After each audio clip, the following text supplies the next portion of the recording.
പിരിവെടുത്ത് ജീവിക്കുന്ന നേതാക്കന്മാരാണ് CPM-ന്റെ നേതാക്കന്മാരെന്ന് തെറ്റിദ്ധാരണ പരത്തുന്ന തരത്തിൽ ഇത് പറയുന്നത്. ശ്രീ ബി എൻ ഹസ്കർ, ഇപ്പോൾ ഈ MK കണ്ണനെതിരായ AC മൊയ്തീനെതിരായ ആരോപണങ്ങൾ ഒരു വശത്ത് പാർട്ടിയുടെ പ്രധാനപ്പെട്ട നേതാക്കൾ പാർട്ടി സംരക്ഷണ കവചം ഒരുക്കുന്ന ഒരു തരത്തിലും BJP-യുടെ രാഷ്ട്രീയ വേട്ടയാടലിൽ വിട്ടുകൊടുക്കില്ല എന്ന് ഉറക്കെ പ്രഖ്യാപിക്കുന്ന നേതാക്കൾക്കെതിരായ ആരോപണം ഒരു വശത്ത്. മറ്റൊരു വശത്ത് എന്താണ്? മറ്റൊരു വശത്ത് പാർട്ടിയെ വിശ്വസിച്ച് ജനങ്ങൾ കൈയച്ചു കൊടുക്കുന്ന സംഭാവനകൾ അത് എങ്ങനെയാണ് ചെലവാക്കപ്പെടുന്നത്, എങ്ങനെയാണ് അതിന്റെ പങ്ക് നേതാക്കൾ പറ്റുന്നത് എന്ന് പറയുന്ന ഒരു പരാമർശം, ഇത് നോക്കൂ, ഏതെങ്കിലും ഒരു ചർച്ചയുടെ ഭാഗമായിട്ടോ ഏതെങ്കിലും ഒരു വെളിപ്പെടുത്തലിന്റെ ഭാഗമായിട്ടോ ഒന്നും പുറത്തു വരുന്നില്ല. വളരെ സ്വാഭാവികമായി പുറത്തു വരുന്നതിന്റെ ഒരു ക്ലാരിറ്റി അതിലുണ്ട്. അത് ജനം വിശ്വസിക്കാൻ എളുപ്പമാണ്. അത് എത്ര വിശദീകരിക്കേണ്ടി വരും പാർട്ടിക്ക് എന്നൊന്ന് ആലോചിച്ച് നോക്കൂ. തൃശ്ശൂർ ടൗണിൽ കപ്പലണ്ടി വിറ്റ് നടന്ന ഒരാളാണ് ഇന്ന് കോടിക്കണക്കിന് രൂപ. നോക്കൂ, ഒരാളുടെ തൊഴിൽ, പഴയ തൊഴിൽ മോശപ്പെട്ടത് എന്ന നിലയ്ക്കൊന്നല്ലേട്ട് പറയുന്നത്. നാളെ അങ്ങനെയൊന്നും പറഞ്ഞു കളയരുത്. ഞാൻ പറയുന്നത് ശരത് പ്രസാദിന്റെ ശബ്ദത്തിൽ പറയുന്ന കാര്യമാണ് ഞാൻ പറഞ്ഞത്.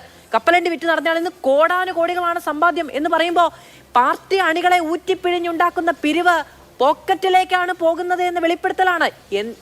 മനുഷ്യന് വിശ്വാസ്യത എന്ന് പറയുന്ന ഒന്ന് വേണ്ടേ? പാർട്ടിക്ക് വേണ്ടേ? മാധു,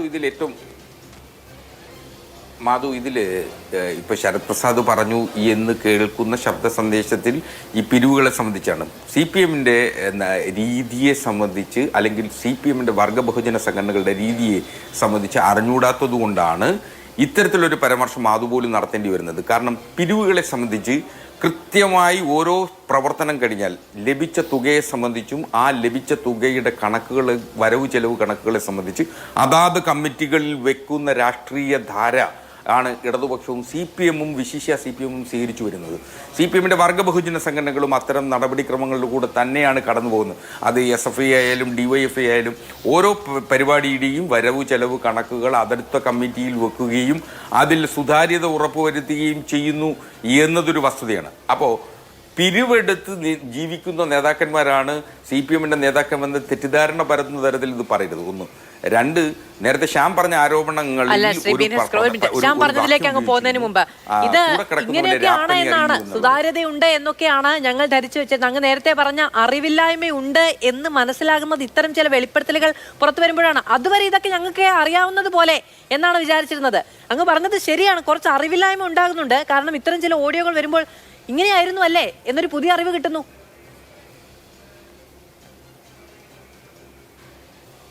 അങ്ങനെയല്ല, ഇതിൽ ഓരോ ഘടകങ്ങൾക്കും പിരിക്കാൻ കഴിയുന്ന തുകയെ സംബന്ധിച്ച് പോലും വ്യക്തമായ നിർദ്ദേശം പാർട്ടി നൽകിയിട്ടുണ്ട്. ഓരോ വർഗ ബഹുജന സംഘടനകൾക്കും അതിൻ്റെ ഓരോ ഘടകങ്ങൾക്കും വ്യക്തികളിൽ നിന്നോ സ്ഥാപനങ്ങളിൽ നിന്നോ പിരിക്കാൻ കഴിയുന്ന തുകയെ സംബന്ധിച്ച് കൃത്യമായ മാർഗരേഖകളുണ്ട്. ആ മാർഗരേഖകൾക്ക് അപ്പുറം പ്രവർത്തിക്കാൻ ഒരു കാരണവശാലും ഒരു ഘടകത്തിനും കഴിയില്ല. അതിന് വിപരീതമായി പ്രവർത്തിച്ചിട്ടുള്ള ഏതെങ്കിലും CPM പ്രവർത്തകരുണ്ടെങ്കിൽ അവരെ വളരെ കൃത്യമായി CPM-ന്റെ പടിക്ക് പുറത്താക്കുന്ന ചരിത്രവും CPM-നുണ്ട്. അതൊരു സംശയം വേണ്ട.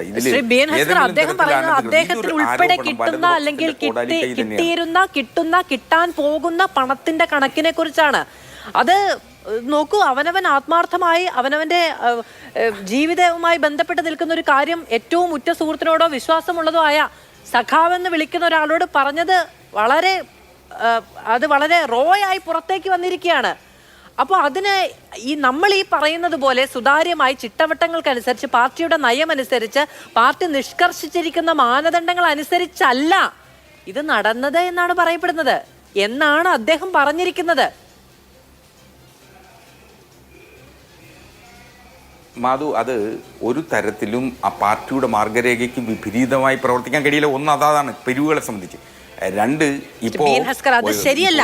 ഇത് നോക്കൂ, ഇന്ത്യൻ ഭരണഘടന അനുസരിച്ച്, നമ്മുടെ പീനൽ കോഡ് അനുസരിച്ച് ഒരാൾക്ക് ജീവാപായം വരുത്താൻ പറ്റില്ല. നടത്തുന്നുണ്ടല്ലോ, അങ്ങനെയല്ലേ?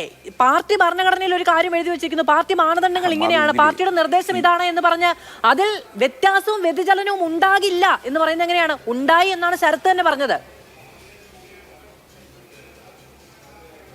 അല്ല, അതിൽ വ്യതിചലനം ഉണ്ടായതായി പാർട്ടിക്ക് ബോധ്യപ്പെട്ടാൽ തൊട്ടടുത്ത കമ്മിറ്റിയിൽ ഇത് ഈ പാർട്ടി നേതൃത്വം എന്ന് പറയുന്നത് ഒരു ജില്ലയുടെയോ സംസ്ഥാനത്തെയോ നേതൃത്വം എന്ന് പറയുന്നത് നിസ്സാരവൽക്കരിക്കപ്പെട്ട് കാണേണ്ടതില്ല. അവരുടെ ഈ സമൂഹത്തിൻ്റെ സർവ്വ നാഡീഞരമ്പുകളിലേക്കും ആഴ്ന്നിറങ്ങുന്നതിനുള്ള ആധിപത്യ സ്വഭാവമുള്ളതൊരു രാഷ്ട്രീയ പ്രസ്ഥാനമാണ് CPM.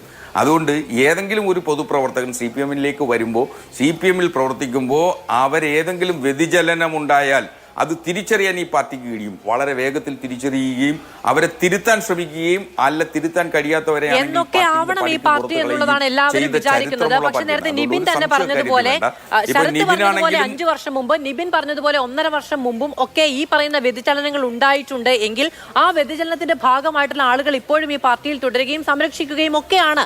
അപ്പോ വ്യതിചലനങ്ങൾ പാർട്ടി അറിയുന്നില്ല എന്നോ അല്ലെങ്കിൽ ഇത് പാർട്ടി തന്നെ അറിഞ്ഞുകൊണ്ടുള്ള ഒരു ഏർപ്പാടാണോ എന്നോ സമ്മതിക്കേണ്ടതായുണ്ട്. പക്ഷേ ഈ വിഷയങ്ങളിൽ ചർച്ചയ്ക്കേ തയ്യാറാവുന്നില്ല. ഞങ്ങൾക്ക് പറയാനുള്ളത് ഞങ്ങൾ പറഞ്ഞു എന്ന രീതിയിൽ പറഞ്ഞു പോവുകയാണ് ചെയ്തുകൊണ്ടിരിക്കുന്നത്. അത് ദൗർഭാഗ്യകരമാണ്.